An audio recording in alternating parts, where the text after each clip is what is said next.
আসসালামু আলাইকুম। সংবাদে আপনাদের সবাইকে স্বাগত জানাচ্ছি। আমি ফিরোজ তোহা। শুরুতেই সংবাদ শিরোনাম। বাংলাদেশের সর্বশেষ গুরুত্বপূর্ণ আপডেট সংবাদে আপনাকে স্বাগত। শুরুতেই সংবাদ শিরোনাম, পরে বিস্তারিত। শুরুতেই জানিয়ে দিব, অন্তর্বর্তীকালীন সরকারকে সমর্থনের ঘোষণা দিলেন সেনাপ্রধান জেনারেল ওয়াকারুজ্জামান। যাই ঘটুক না কেন, সংস্কার কাজ সম্পূর্ণ করার জন্য বাংলাদেশের অন্তর্বর্তীকালীন সরকারের প্রতি সমর্থন দেওয়ার সংকল্প ব্যক্ত করেছেন বাংলাদেশ সেনাবাহিনীর প্রধান জেনারেল ওয়াকারুজ্জামান। এরপর জানিয়ে দিব, ৩ কোটির ক্যাশ চেক দিয়ে ডিসির পদায়ন, অভিযোগ তদন্ত চলছে।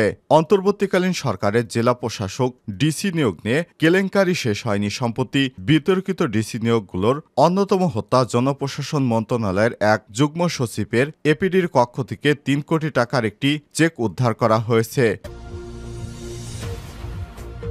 এদিকে অস্থির শিল্পাঞ্চল, বাড়ছে উদ্বেগ। বিজিএমইএর জরুরি বৈঠক। শিল্পাঞ্চলে আবারও দেখা দিয়েছে অস্থিরতা। সাভার ও আশুলিয়া শিল্পাঞ্চলে অস্থিরতা যেন থামছেই না।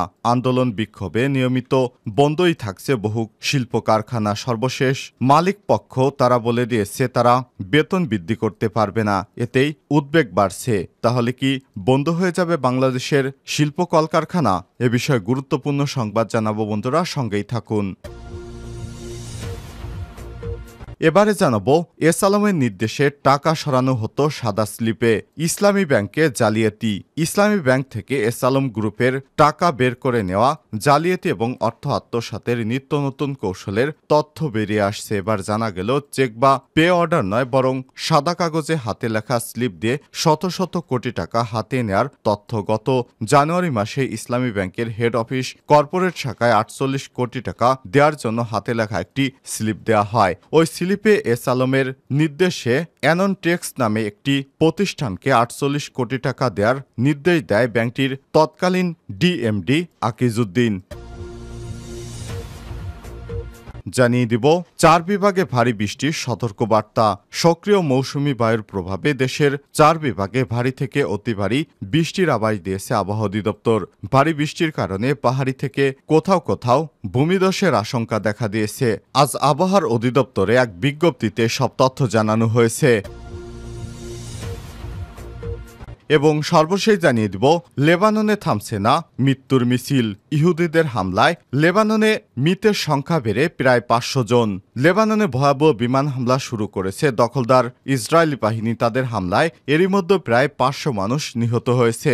আহত হয়েছে আরও ১৫০০-এর বেশি মানুষ। খবর রয়টার্সের। লেবাননের স্বাস্থ্য মন্ত্রণালয় জানিয়েছে, সোমবার ২৩শে সেপ্টেম্বর ইসরায়েলি হামলায় ৩৫ শিশুসহ অন্তত ৪৯২ জন নিহত এবং ১৬৪৫ জন আহত হয়েছেন। ১৯৭৫ থেকে ১৯৯০ সালের গৃহযুদ্ধের পর দেশটিতে একদিনে সর্বোচ্চ মৃত্যুর এই রেকর্ড হলো। প্রিয় দর্শক, এতক্ষণ শুনছিলেন সংবাদ শিরোনাম, এবারে বিস্তারিত। তবে তার আগে বন্ধুরা, অনুরোধ থাকবে এই সংবাদটিতে একটি লাইক দিন। এই চ্যানেলে আপনি নতুন হয়ে থাকলে আমাদের সংবাদটি দেখতে দেখতে চ্যানেলটি সাবস্ক্রাইব করে রাখুন। কমেন্ট করে আপনার মূল্যবান মতামত জানিয়ে দিন বন্ধুরা, আপনি বিশ্বের কোন দেশ থেকে বা বাংলাদেশের কোন স্থান থেকে আমাদের সংবাদটি দেখছেন এবং শুনছেন। এবারে বিস্তারিত। অন্তর্বর্তীকালীন সরকারকে সমর্থনের ঘোষণা দিলেন সেনাপ্রধান। দেশে যাই ঘটুক না কেন, সংস্কার কাজ সম্পূর্ণ করার জন্য বাংলাদেশের অন্তর্বর্তীকালীন সরকারের প্রতি সমর্থন দেওয়ার সংকল্প পুনর্ব্যক্ত করেছেন বাংলাদেশ সেনাবাহিনীর প্রধান জেনারেল ওয়াকারুজ্জামান। বার্তা সংস্থা রয়টার্সকে দেয়া এক সাক্ষাৎকারে তিনি এই মন্তব্য করেছেন। রয়টার্স জানিয়েছে, গত আগস্ট মাসের প্রথম দিকে জেনারেল ওয়াকারুজ্জামান এবং তার সৈন্যরা হাসিনার বিরুদ্ধে ছাত্রদের নেতৃত্বাধীন প্রবল বিক্ষোভ তাদের পাশে দাঁড়ায় এবং তাদের মাধ্যমে হাসিনার ১৫ বছরের ক্ষমতার অপসারণ নিশ্চিত হয়ে যায়। তিনি প্রতিবেশী দেশ ভারতে পালিয়ে যান। রাজধানীর ঢাকায় গতকাল এক সাক্ষাৎকার নেওয়া হয়েছে বলে রয়টার্স জানিয়েছে। জেনারেল ওয়াকারুজ্জামান বলেন, নোবেল বিজয়ী অর্থনীতিবিদ অধ্যাপক ডক্টর মোহাম্মদ ইউনূসের নেতৃত্বাধীন অন্তর্বর্তীকালীন প্রশাসনের প্রতি তার পূর্ণ সমর্থন রয়েছে। যে কোনো পরিস্থিতিতে আমি তার পাশেই থাকবো ইনশাআল্লাহ। যাই ঘটুক না কেন, যাতে তিনি তার মিশন সম্পূর্ণ করতে পারেন। এজন্য জেনারেল ওয়াকারুজ্জামান বলেন, আমি সবসময় তার পাশে দাঁড়াবো। উল্লেখ্য, ইউনূস বিচার বিভাগ, পুলিশ, আর্থিক প্রতিষ্ঠানগুলোতে অত্যাবশ্যক সংস্কার, দেশের একটি অবাধ ও নিরপেক্ষ নির্বাচন আয়োজনের প্রতিশ্রুতি দিয়েছেন। হাসিনার বিদায়ের অল্প কয়েক সপ্তাহ আগে সেনাপ্রধানের দায়িত্ব গ্রহণ করেন জেনারেল ওয়াকারুজ্জামান। তিনি বলেন, গণতন্ত্রের প্রত্যাবর্তনের জন্য বছর দেড়েক সময় লাগতে পারে। তিনি এ সময় ধৈর্য ধরার উপর গুরুত্ব আরোপ করেছেন। এ সময় তিনি বলেন, আপনি যদি আমাকে জিজ্ঞেস করেন তবে আমি বলবো যে আমাদের গণতান্ত্রিক প্রক্রিয়ায় যার একটি সময়সীমা থাকা দরকার।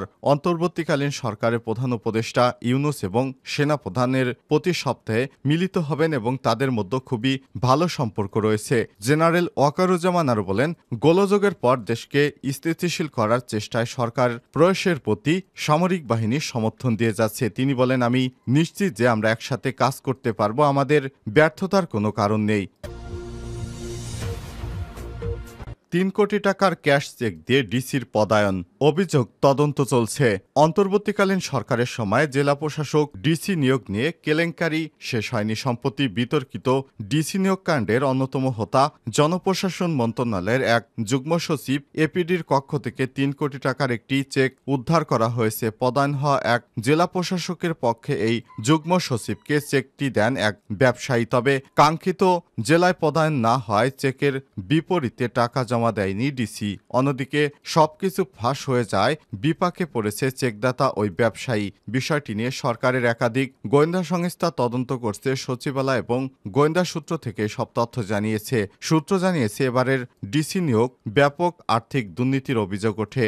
ডিসি ফিট লিস্ট তৈরির আগে সব অর্থের লেনদেন হয়। এতে জনপ্রশাসন মন্ত্রণালয়ের 2 জন যুগ্ম সচিবের সংশ্লিষ্টতার অভিযোগ রয়েছে। এর আগে 3 দিন আগে মন্ত্রণালয়ের প্রভাবশালী এক গুরুত্বপূর্ণ এপিডি অনুবিভাগের যুগ্ম সচিব ডক্টর জিয়াউদ্দিন আহমেদের কক্ষ থেকে 3 কোটি টাকার চেক উদ্ধার করে গোয়েন্দা সংস্থা। সঙ্গে চেকদাতার এনআইডির ফটোকপি সহ ডিসি নিয়োগ সংশ্লিষ্ট কিছু কাগজপত্র এবং চিরকুটও উদ্ধার করা হয়। সেখানে ডিসি নিয়োগ সম্পর্কিত ইঙ্গিতপূর্ণ কিছু বিষয় রয়েছে। গোয়েন্দা সূত্র জানিয়েছে, ডিসি নিয়োগ নিয়ে বড় ধরনের আর্থিক লেনদেনের নানা আলামত পেয়েছেন তারা। সচিবালয়ে ডক্টর জিয়ার কক্ষ থেকে সংক্রান্ত কিছু চিরকুটও উদ্ধার করা হয়েছে। উদ্ধার করা আরেকটি চিরকুটে ডিসি নিয়োগের ভাইবা দেওয়ার প্রার্থীর সংখ্যা উল্লেখ করেছে। সব তথ্য অনুযায়ী ডিসির ফিট লিস্ট তৈরি করতে মোট 582 প্রার্থীকে এসএসবির কাছে মৌখিক পরীক্ষার জন্য ডাকা হয়। তাদের মধ্যে 470 জন কর্মকর্তা উপস্থিত হন।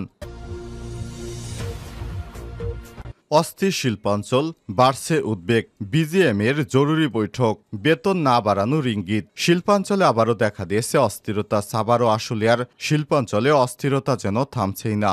আন্দোলন বিক্ষোভে নিয়মিত বন্ধ থাকছে বহু শিল্প কলকারখানা। শ্রমিক সংগঠন, মালিকপক্ষ এবং আইনশৃঙ্খলা রক্ষাকারী বাহিনীর যৌথ প্রচেষ্টার পর পরিস্থিতি কিছুটা স্বাভাবিক হলেও গত 2 দিন ধরে অস্থিরতা শুরু হয়েছে পোশাক কারখানাগুলোতে। গতকাল সোমবার সাভার আশুলিয়ার 52 কারখানা বন্ধ ঘোষণা করা হয়। এর মধ্যে হামিম গ্রুপ, মুসলিম নাসা সহ বড় শিল্প গ্রুপের প্রতিষ্ঠানও রয়েছে। এ নিয়ে পোশাক খাত সংশ্লিষ্টদের মধ্যে উদ্বেগ বাড়ছে। এই পরিস্থিতিতে জরুরি বৈঠক করছেন তৈরি পোশাক খাতের সংগঠন বিজিএমইএ।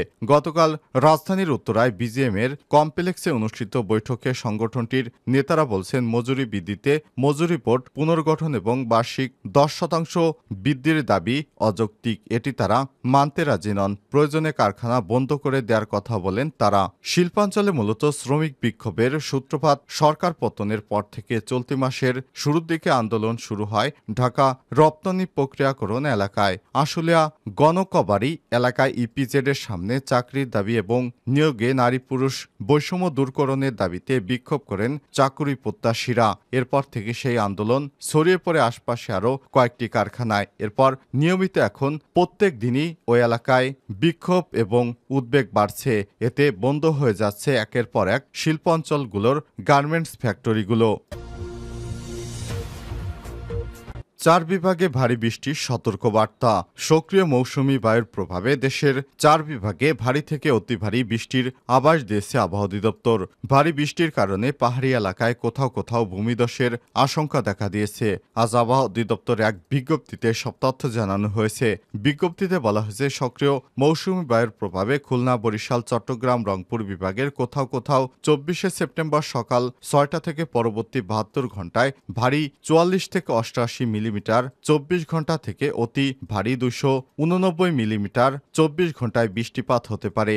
ভারী বৃষ্টির কারণে চট্টগ্রাম বিভাগের পাহাড়ি এলাকায় কোথাও কোথাও ভূমিধসের আশঙ্কা রয়েছে। এদিকে সোমবার মধ্যরাতে রাজধানীতে মুষলধারে বৃষ্টির সঙ্গে থেমে থেমে বজ্রপাত হচ্ছে। তাতে কয়েকদিন পর জনজীবনে কিছুটা স্বস্তি ফিরেছে। সর্বশেষ 72 ঘন্টার পূর্বাভাসে বলা হয়েছে, পশ্চিম মধ্য বঙ্গোপসাগর এবং তৎসংলগ্ন এলাকায় একটি লঘুচাপ অবস্থান করছে, যার প্রভাবে সারা দেশে কমবেশি বৃষ্টিপাত হওয়ার সম্ভাবনা রয়েছে। ফলে বিভিন্ন অঞ্চলের উপর দিয়ে বয়ে যা মৃদু তাপপ্রবাহ কমার সম্ভাবনা তৈরি হয়েছে।